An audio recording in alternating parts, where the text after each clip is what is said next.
¿Cuánto aguantará el ejército ruso? En realidad el tema de hoy lo había planteado al principio para explicar por qué el ejército ruso comete tantos crímenes, cómo se puede haber llegado a esto, pero me ha parecido más interesante centrarnos en explicar por qué o cuánto puede aguantar. Bien, vamos a la primera noticia. Esta es la primera noticia que me dio a pie para elegir este tema, que es un soldado ruso que revelaba por qué abandonó la guerra. Y dice que, bien, pues que él estuvo, no lo hizo al principio, ¿verdad? Sino que fue después de combatir y ir a la retaguardia cuando él retrocedió. Por cierto, que habla de que la ZZ le explicaron que era de zorro, que no les hablaban nada de nazismo ni nada de eso. Y bien, nos llevaron a Crimea. Pensé que no iríamos a Ucrania. No pensé que llegaría esto en absoluto. Bueno, el caso es que él combatió sin saber a dónde iba, sin saber lo que hacía. Algunos se renegaron rotundamente, escribieron un informe y se fueron. No sé qué les pasó. Yo me quedé, no sé por qué. Al día siguiente nos fuimos. Bueno, después de combatir durante 3 semanas, dice, no nos inculcaron ninguna retórica tipo los nazis ucranianos. Muchos no entendieron para qué era todo esto. Bueno, entonces, en definitiva, él dice que, bien, cuenta lo mal adiestrado que estaban, etcétera, cómo les disparaban incluso a algunos civiles que escondían armas y por eso también se entiende quizá ese bueno, pues esa, cómo la gente les gritaba, les manifestaba ira, los ucranianos se refiere. Dice, algunos escondían armas debajo de la ropa y cuando se acercaban disparaban. Bueno, dice que, en fin, al final dicen, estuvo una semana en conmoción y pensando solo en vivir al día siguiente, etcétera, etcétera. Bien, y luego al final ya por fin, después de 15 días, decidió marcharse y no parece que tuviera ningún problema, ¿no? Dice que podían escuchar noticias y se enteró de las sanciones contra Rusia y del derrumbe de la economía. Dice, me sentí culpable por esto, pero me sentía aún más culpable por haber venido a Ucrania. Bueno, ya era consciente de que era una agresión. Dice, al final reuní fuerzas, fui donde el comandante para escribir una carta de renuncia. Por lo tanto, dice, me dijo que podría haber un caso penal, que ese era una traición, pero se mantuvo firme bueno, y se fue, ¿no? Y que hay más gente. Es decir, aquí tenemos ejemplo de un soldado ruso que abandonó el ejército y no sufrió represalias. De hecho, está siendo juzgado por crímenes de guerra en Ucrania. ¿Eh? Así que, curiosamente. Bien, eso fue un poco bueno, el motivo del vídeo, pero luego lo he orientado más bien al tema de cuánto más puede durar el ejército ruso a partir de este hilo que publicó por cierto, que pueden escribir comentarios si quieren, en el chat para que yo responda preguntas o lo que sea, ¿no? Yo voy un poco a orientar el vídeo por donde veo pues eso, por donde veo que por donde lo tengo planteado, ¿vale? Entonces, como digo, este hilo me parece interesante de Camille Galef, donde dice, bueno, está comentando a un señor que se llama, a un antiguo ayudante de Putin, que ya desde principios de los 2000 pues ya se pasó a la oposición, y este Ilarionov pues dice como 3 puntos principales de la guerra. Dice, bueno, la guerra será muy larga, de atrición, Rusia seguirá atacando mientras pueda y también terminará la guerra terminará con la derrota de Rusia y su colapso, ¿vale? Ahora bien, él dice aquí que hay dos cosas sorprendentes en esta capacidad de Rusia de seguir atacando. Dice que para Ilarionov es sorprendente cómo la economía rusa puede aguantar esto, ¿no? Y que hay algo ahí extraño. Pero lo que opina Camille Galef es que lo sorprendente está en el ejército ruso. ¿Cómo es que el ejército ruso puede aguantar atacando a pesar de esa situación desastrosa, de esas pérdidas inmensas que ha tenido, etcétera, ¿no? Y que sigue teniendo? Y también dice, no niega que también es sorprendente cómo puede el ejército ucraniano, de dónde ha sacado las fuerzas el ejército ucraniano para resistir. Pero volvamos un poco al hilo de Galef. Dice, pienso que la capacidad de Rusia de atacar es sorprendente, ¿no? Pero difiere en la respuesta. Él piensa que aún no conocemos suficiente sobre el ejército ruso. Y yo pienso, estás al revés, ¿no? que no conocemos aún suficiente sobre la economía rusa. Esto dice Galev. O sea que es más bien, me he equivocado en el comentario anterior, es Galev el que piensa que la clave en Rusia está en la economía y no tanto en el ejército. Y aunque para Ilarionov lo que le sorprende es cómo puede aguantar el ejército, para Galev es cómo puede aguantar la economía. Seguimos, dice, algunos se maravillan de cómo Putin puede producir armamento y munición a pesar de las sanciones. Y yo me pregunto cómo podía también antes, considerando hasta qué punto las capacidades tecnológicas de la Unión Soviética y de Rusia se habían deteriorado en los años 2000. Por tanto, dice Galev que en el futuro va a seguir investigando esto de las capacidades de Rusia, ¿no? De cómo es posible que siga produciendo material militar a pesar de su mala tecnología. Bien, yo tengo mi pequeña teoría respecto a Rusia, ¿no? Y ya la voy a exponer ya que estamos aquí.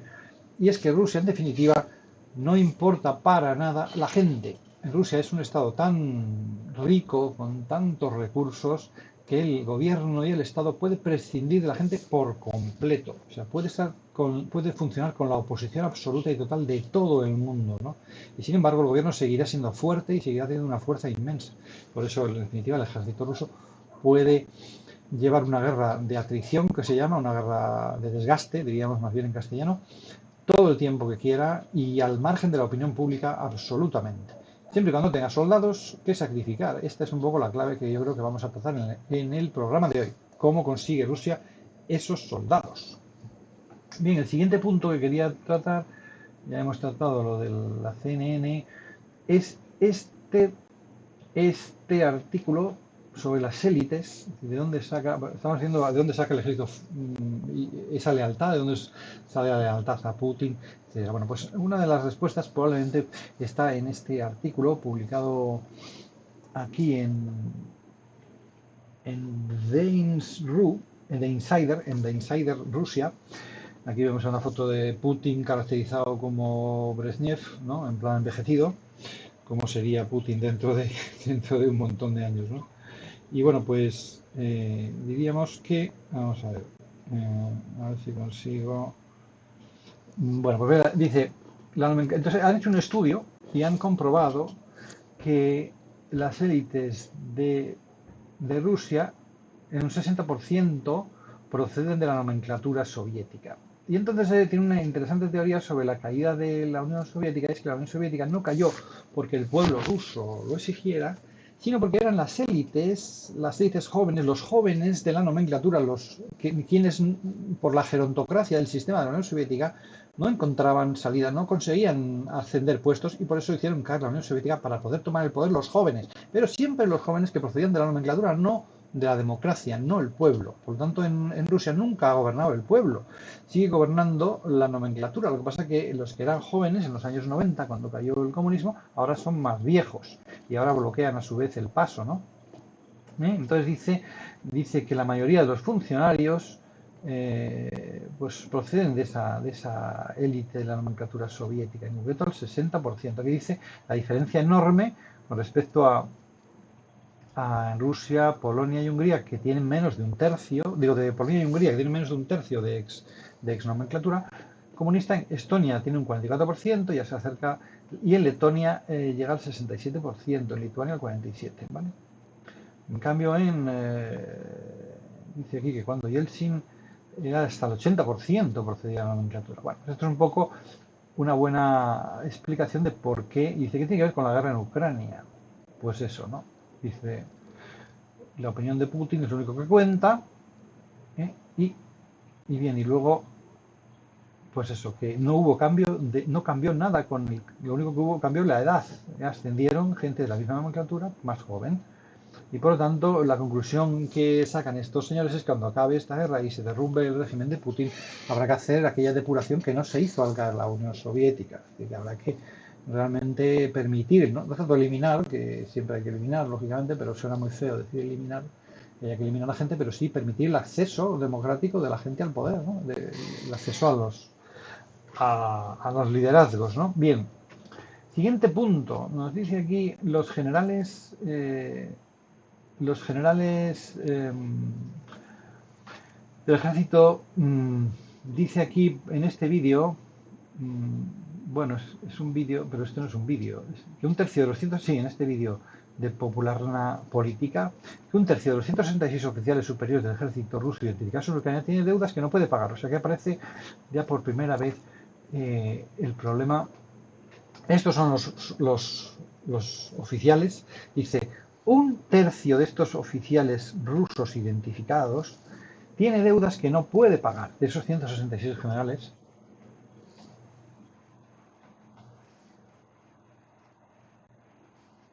uy, he puesto aquí.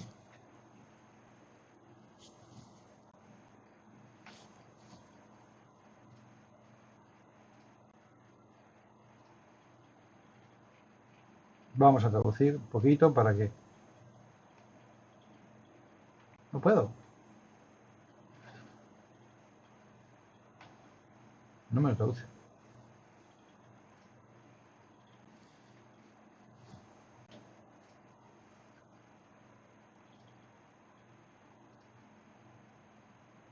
Yo quería ponerlo, vaya hombre, a español,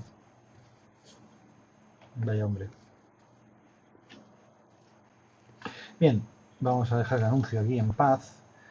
Como digo, bueno, este era simplemente ese dato, ¿no? Que decía que, pues eso, que un, por lo menos, vaya, me está poniendo en francés. Bueno, vamos a dejarlo porque a lo que íbamos era eso, que un tercio no, vamos a ver cuántos para ser exactos, porque si no, ya nos estamos atontando, dice un tercio. Por lo tanto, aquí tenemos un dato. La miseria del ejército se corresponde con la miseria económica. Oficiales que van a la guerra por dinero, no tienen más remedio que ir a la guerra porque no tienen dinero y están endeudados, no pueden pagar sus deudas. Este es el primer punto que quería tratar en vídeo. Segundo punto, ya quería pasar a este comentario de Alexei Tavalov. Alexei Tavalov y el impuesto de la pobreza. Bueno, Alexei Tavalov es un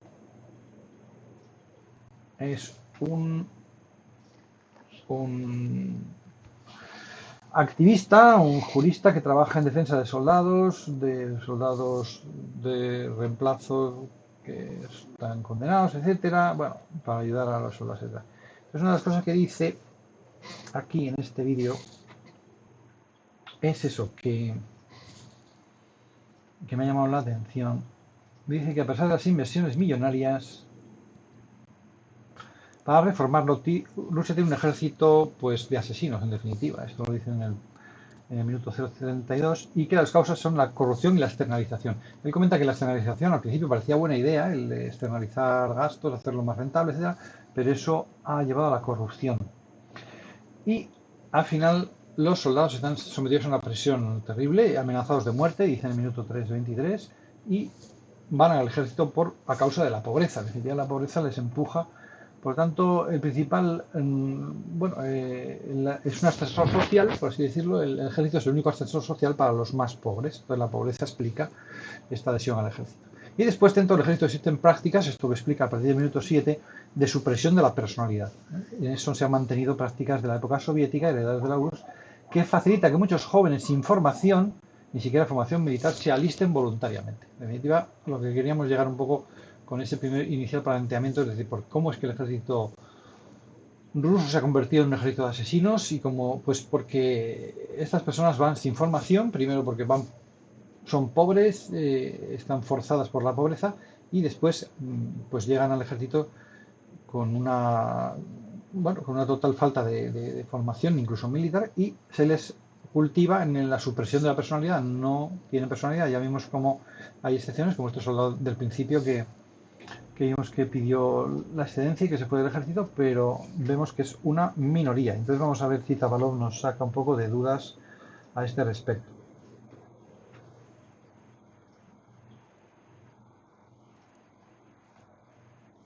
Bueno, a ver si me traduce porque me parece que me he pasado bastante, porque yo quería comentar en minuto 3 o sí, vamos a ver.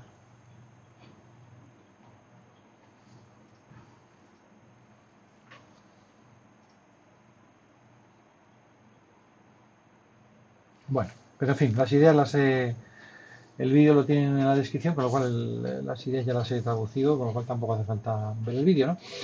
Aquí veo, con respecto a lo que he dicho antes, de que Rusia, una de las claves es que es un país donde el pueblo no importa para nada, pues aquí tienen este ejemplo de esta encuesta que hacía un vídeo de hoy, Popular na Política, en directo, a eso de las 2:20 hoy, y en el cual más de 5.000 personas participaban y decían que la pregunta era si valía la pena que los líderes occidentales llamaran a Putin, hablar con él para intentar, en fin, para intentar algo, ¿no?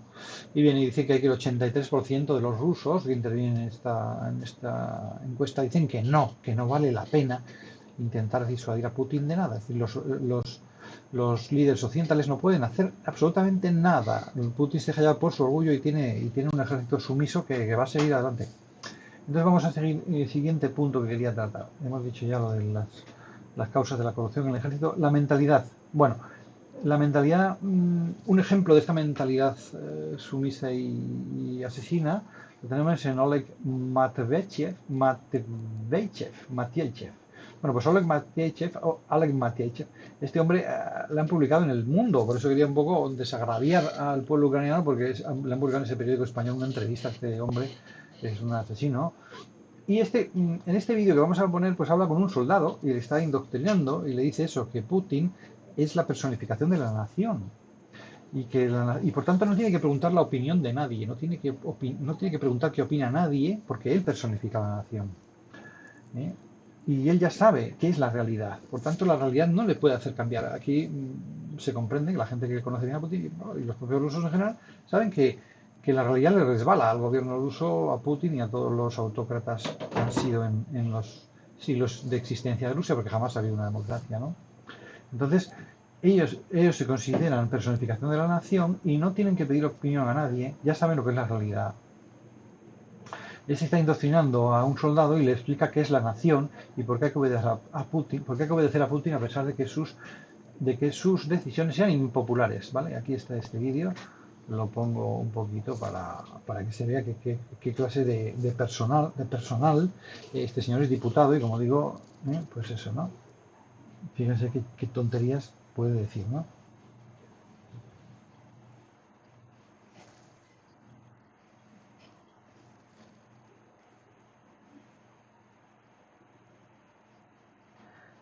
Sobre eso de si hay que hacer caso a lo que la gente dice en Facebook y tal.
Bueno, pues ahí lo dejamos porque como vemos pues es esa teoría autocrática y dictatorial de que el dictador es la representación de la nación y él sabe elegir, él sabe consultar lo que tiene.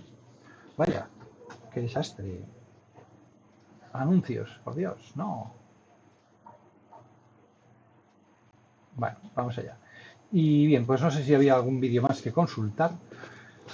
Vamos a ver, dice, bueno, pues la consecuencia de esto es, de esta criminalidad, de estos abusos, es eso, que los soldados pues, van a seguir combatiendo hasta el último momento, ¿no? Vamos a ver cómo lo cuentan estos soldados del Donbass, estos soldados que son de la República Popular de Donetsk, ellos son del Donetsk, de la parte sur del Donbass, y entonces dicen que llevan ya 3 meses combatiendo en el norte, en Lugansk, y que ellos no quieren combatir en Lugansk, ¿no? Y que han protestado a Moscú, donde se ve también la farsa de esa supuesta independencia de las repúblicas de Lugansk y Donetsk. Aquí tenemos una prueba de que es hace 3 meses que los soldados de una de ellas están combatiendo en la otra, forzados, obligados, y protestan a quien realmente saben que manda, ¿no? Al que ha organizado todo este tomate, que es Moscú, ¿no? Pero me quería fijar sobre todo en lo que dicen al final, que dicen, bueno, mira, estamos hartos, nos consideramos, dice una expresión muy curiosa, se llaman carne de cañón a sí mismo y se llaman vagabundos arrepentidos. Son vagabundos arrepentidos, pero al final dicen lucharemos hasta el final. O sea que eso es la causa de por qué el ejército ruso va a seguir esta guerra hasta el final, porque van a seguir obedeciendo. Por mucha gente que proteste, por mucho que la opinión pública esté en contra, Putin siempre va a tener esa base de la que sacar soldados dispuestos a dejarse de formar o que no tienen más remedio por la pobreza y que se someten a ese lavado de cerebro y a estas ideas absurdas, pero que muy absurdas que son, pues siempre son, pues con 2 o 3 ideas puedes tirar para adelante, ¿no? Y con eso tienen carne de cañón suficiente para alimentar esta guerra durante todo el tiempo que quiera. Vamos entonces con estas palabras de unos soldados de estas. Fíjense en la edad, ¿eh? La edad es bastante llamativa, no son precisamente chavalines.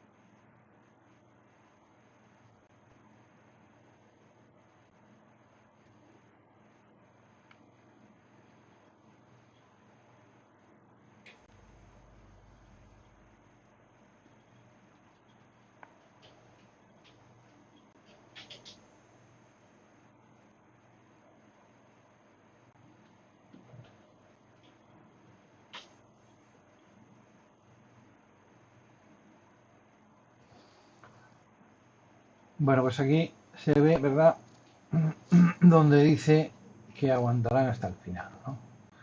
Pues esta es la mentalidad del soldado ruso, que dice, el 90% de nosotros nunca habíamos visto un arma, no estábamos entrenados, el 70% no ha pasado el examen médico, en fin, etcétera, etcétera, etcétera, todo eso, han abusado de nosotros, todo es ilegal, pero bueno, aquí aguantaremos hasta el final, ¿eh? Pues este es un poco, si se me permite, lo que quería explicar hoy de hasta cuándo aguantará el ejército ruso. Pues aguantará hasta que no le quede ni un.